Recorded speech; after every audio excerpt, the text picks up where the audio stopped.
नमस्कार दोस्तों, साहित्य ज्ञान क्लासेस में स्वागत है आपका। आज के सत्र में हम अध्ययन कर रहे हैं जयशंकर प्रसाद की कहानी आकाशदीप। आकाशदीप कहानी के प्रमुख तथ्य, प्रमुख पात्र और कहानी की समीक्षा का अध्ययन हम आज के सत्र में करेंगे। तो चलिए शुरू करते हैं। जयशंकर प्रसाद की कहानी आकाशदीप। जयशंकर प्रसाद का जो समय है वो 1889 से 1937 ईस्वी तक है। इन्होंने बहुत कम समय दिया हिंदी साहित्य को, बहुत अल्पायु में ही इनकी मृत्यु हो गई थी। तो ये एक प्रेमचंद्र युग के प्रतिभाशाली कथाकार के रूप में जयशंकर प्रसाद का नाम लिया जाता है, बहुत प्रसिद्ध हैं। उनके 5 कहानी संग्रह प्रकाशित हुए। जयशंकर प्रसाद के 5 कहानी संग्रह प्रकाशित हुए। कौन कौन से हैं? छाया, प्रतिध्वनि, आकाशदीप, आंधी और इंद्रजाल। जयशंकर प्रसाद के कुल 5 कहानी संग्रह ही प्रकाशित हुए। इन संकलों में 69 कहानियाँ संकलित हैं। 69 जो कहानी हैं वह इन संकलनों में संकलित हैं, जयशंकर प्रसाद की कहानी संग्रह में। जयशंकर प्रसाद की जो कहानियाँ हैं उनके कथानक वैदिक काल से लेकर आधुनिक काल तक जुड़े हुए हैं। वैदिक काल यानी पुराने समय के पात्रों को लेकर भी उन्होंने कहानियों के जो कथानक लिए हैं और आधुनिक काल के भी लिए हैं। तो जयशंकर प्रसाद की जो कहानी है आकाशदीप, वह संग्रह आकाशदीप में ही संग्रहित है। आकाशदीप कहानी संग्रह है और आकाशदीप कहानी भी है। तो इस संग्रह ही में संग्रहित है ये कहानी और इसका समय है 1929 ईस्वी। आकाशदीप संग्रह में अन्य कहानियाँ कौन कौन संग्रहित हैं? आकाशदीप तो है ही, ममता, स्वर्ग के खंडहर में, सुनहला सांप, हिमालय का पथिक, प्रतिध्वनि, भिखारी, वैरागी, बंजारा, चूड़ीवाला, अपराधी, प्रणय चिन्ह, रूप की छाया, ज्योतिषमती और हैं कला, देवदासी, समुद्र संतरण, रमला, विषाती। ये सब कहानियाँ जयशंकर प्रसाद के आकाशदीप कहानी संग्रह में प्रकाशित है, जिसका समय 1929 ईस्वी है। हम आकाशदीप कहानी का अध्ययन कर रहे हैं। आकाशदीप कहानी का जो मूल प्रतिपाद्य विषय है वो क्या है? कहानी ऐतिहासिक पृष्ठभूमि में प्रेम घृणा के द्वंद्व को उद्घाटित करती हुई कथा है। इस कहानी में कर्तव्य और प्रेम की अंतर्द्वंद, उन दोनों कर्तव्य और प्रेम का जो द्वंद्व दिखाया गया है कहानी में। पिता के हत्या के आरोपी बुद्धगुप्त से ही प्रेम से जूझती चंपा द्वारा संपूर्ण जीवन कर्तव्य के लिए समर्पित करने की रोमांटिक कहानी है ये। पिता की हत्या का प्रतिशोध रूप है। प्रमुख पात्र कौन कौन से हैं कहानी में? कहानी का जो कथानक है वह ऐतिहासिक है। पात्र है, प्रमुख पात्र है बुद्धगुप्त। तो महत्वपूर्ण है कहानी का पात्र कौन है? बुद्धगुप्त। ताम्रलिप्त का क्षत्रिय है ये। पोताध्यक्ष मणिभद्र की हत्या कर स्वयं व चंपा को मुक्त करता है। नए द्वीप को चंपा द्वीप नाम देता है जहां वे रहते हैं। बाली, जावा, सुमात्रा के वाणिज्य पर एकाधिकार स्थापित करता है। चंपा महानाविक को संबोधित करती है। महानाविक चंपा से विवाह कर भारत लौटने को इच्छुक है बुद्धगुप्त। पुरुष पात्र है ये। महिला पात्र है चंपा। चंपा कहानी की मेन पात्र है।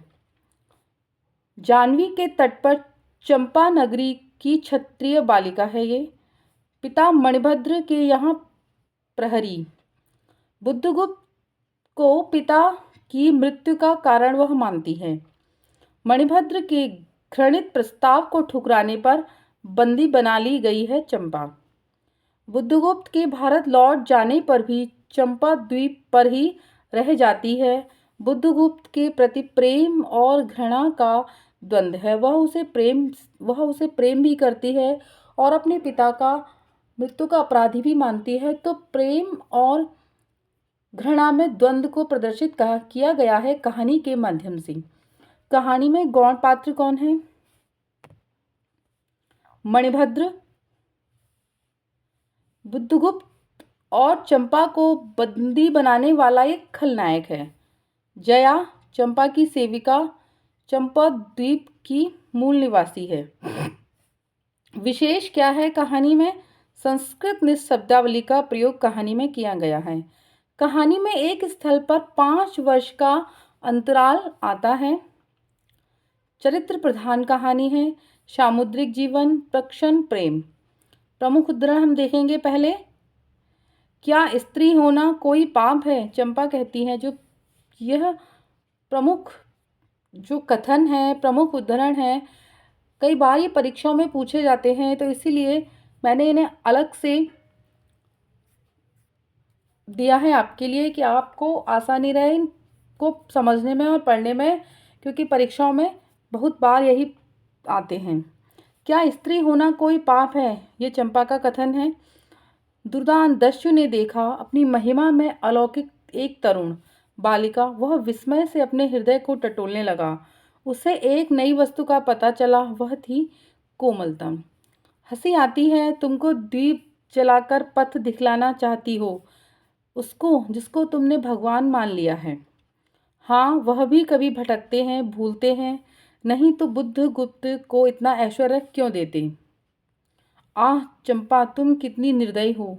बुद्धगुप्त को देकर देखो बुद्धगुप्त को आज्ञा देकर देखो तो वह क्या नहीं कर सकता, जो तुम्हारे लिए नए द्वीप की सृष्टि कर सकता है, नई प्रजा खोज सकता है, नए राज्य बना सकता है। उसकी परीक्षा लेकर देखो। कहो चंपा, वह कृपाण से अपना हृदय पिंड निकाल अपने हाथों अतल जल में विसर्जन कर दे। बुद्धगुप्त चंपा से कहता है, मुझे स्मरण है जब मैं छोटी थी, मेरे पिता नौकरी पर समुद्र में जाते थे। मेरी माता मिट्टी का दीपक बांस की पिटारी में भागीरथी के तट पर बांस के साथ ऊंचे टांग देती थीं। उस समय वह प्रार्थना करती, भगवान, मेरे पथभ्रष्ट नाविक को अंधकार में ठीक पथ पर ले चलना। और जब पिता बरसों पर लौटते तो कहते, साध्वी, तेरी प्रार्थना से भगवान ने संकटों में मेरी रक्षा की है। वह गदगद हो जाती। जब मैं अपने हृदय पर विश्वास नहीं कर सकती, उसी ने धोखा दिया, तब मैं कैसे कहूँ मैं तुम्हें घृणा करती हूँ, फिर भी तुम्हारे लिए मर सकती हूँ। अंधेरे हैं जलदस्यु, तुम्हें प्यार करती हूँ। यह चंपा का कथन है जो बुद्धगुप्त से कहती है। हम लोग जन्मभूमि भारतवर्ष से कितनी दूर इन निरीह प्राणियों में इंद्र और सची के समान पूजित हैं। स्मरण होता वह दार्शनिकों का देश है, वह महिमा की प्रतिमा। मुझे वह स्मृति नित्य आकर्षित करती है, परंतु मैं क्यों नहीं जाता। जानती हो, इतना महत्व प्राप्त करने पर भी मैं कंगाल हूँ। मेरा पत्थर सा हृदय एक दिन सहसा तुम्हारे स्पर्श से चंद्रकांत मणि की तरह द्रवित हुआ है।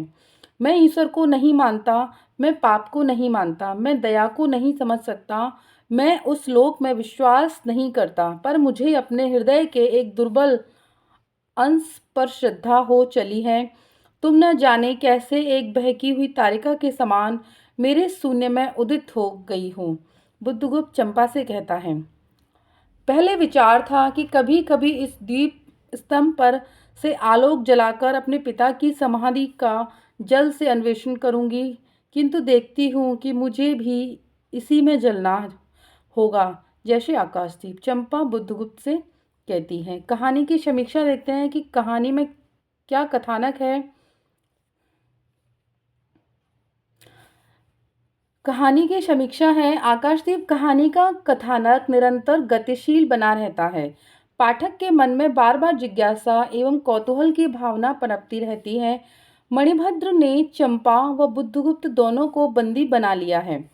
बंदी चंपा व बुद्धगुप्त के वार्तालाप के साथ प्रारंभ हुआ कहानी का कथानक मुक्त होने पर चंपा और जलदस्यु बुद्धगुप्त के प्रेमालाप में बदल जाता है। वह दोनों बंदी बना लिए जाते हैं। जब बाद में वो जब वहाँ से मुक्त होते हैं तो उन दोनों में आपस में प्रेम हो जाता है।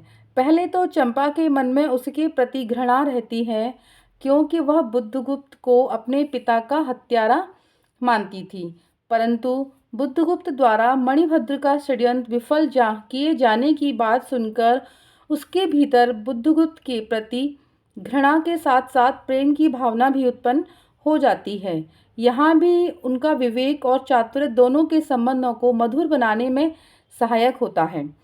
बुद्धगुप्त चंपा से परिणय करना चाहता है, यानी विवाह करना चाहता है। द्वीप के निवासियों के सम्मुख चंपा और बुद्धगुप्त का विवाह हो जाता है।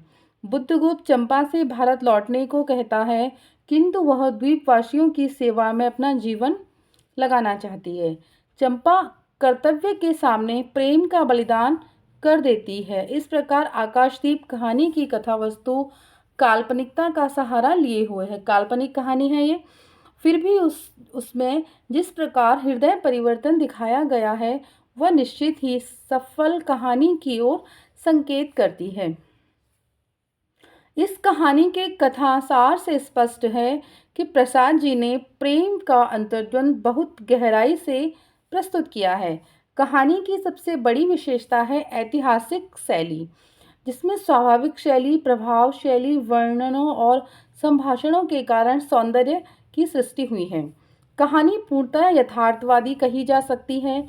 आरंभ से ही नाटकीय सौंदर्य के साथ साथ कथा भी आगे बढ़ती जाती है। जयशंकर प्रसाद एक सफल नाटककार हैं।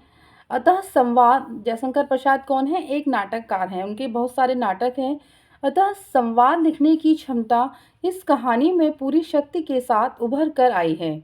नाटकीय सौंदर्य के सम्मिश्रण से इसकी ऐतिहासिक शैली तो प्रशंसनीय है ही, परंतु मनोवैज्ञानिकता के सन्निवेश में कथानक में रोचकता और प्रभाव में अत्यधिक वृद्धि हुई है।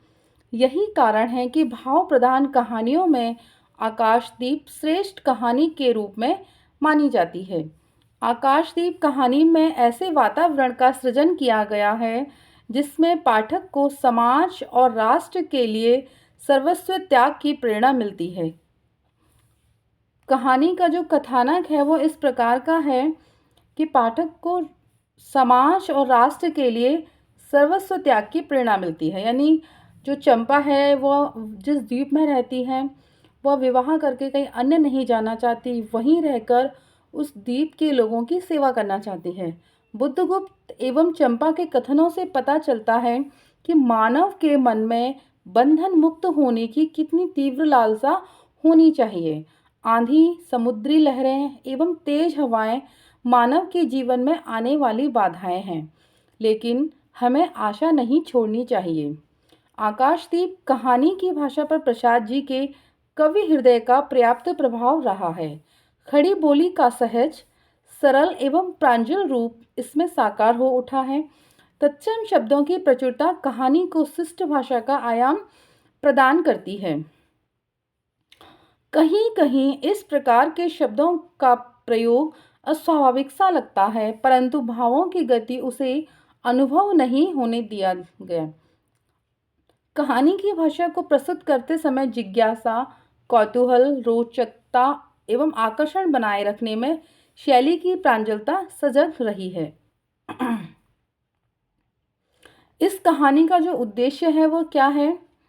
इस कहानी में उद्देश्य को स्पष्ट किया गया है कि इसका उद्देश्य है मानव के भीतर विश्वास की भावना जगाना, बिना सोचे समझे किसी से घृणा न करने, गरीब असहायों की सेवा करने जैसी भावनाओं को जगाना। चंपा के आचरण द्वारा बुद्धगुप्त के हृदय में दस्यु वृत्ति का जो त्याग है करवाकर लेखक ने अपने उद्देश्य को दर्शाते हुए कहानी के अंत में कर्तव्य के सम्मुख प्रेम की बलि चढ़ा दी है। कर्तव्य के सम्मुख प्रेम की बलि, यानी कर्तव्य से प्रेम से बड़ा व्यक्ति का कर्तव्य होता है। कर्तव्य की भावना को पुष्ट करना ही इस कहानी का प्रमुख उद्देश्य रहा है। तो प्रश्न बनता है कभी कभी कि आकाशदीप कहानी का प्रमुख उद्देश्य क्या है? तो कहानी का जो प्रमुख उद्देश्य है वो कर्तव्य की भावना को पुष्ट करना है। मानव के भीतर विश्वास की भावना जगाना है कि और वो उसे उनका हत्यारा मानती थी अपने पिता का, तो उनसे वो घृणा भी करती थी। उसने बिना सोचे समझे, उसे ये नहीं पता कि षड्यंत्र किसका था, किसने उसके पिता की हत्या करवाई, और उसे उसे अपराधी मानने लगी। तो बिना पूर्ण जानकारी हुए किसी पर विश्वास नहीं करना चाहिए। और चंपा इस प्रकार करती है, बाद में वो उससे प्रेम करने लगती है। तो आज के सत्र में इतना ही। क्लास अच्छी लगी हो तो चैनल को लाइक कीजिए, सब्सक्राइब कीजिए, शेयर कीजिए और कमेंट्स कीजिए। Thank you.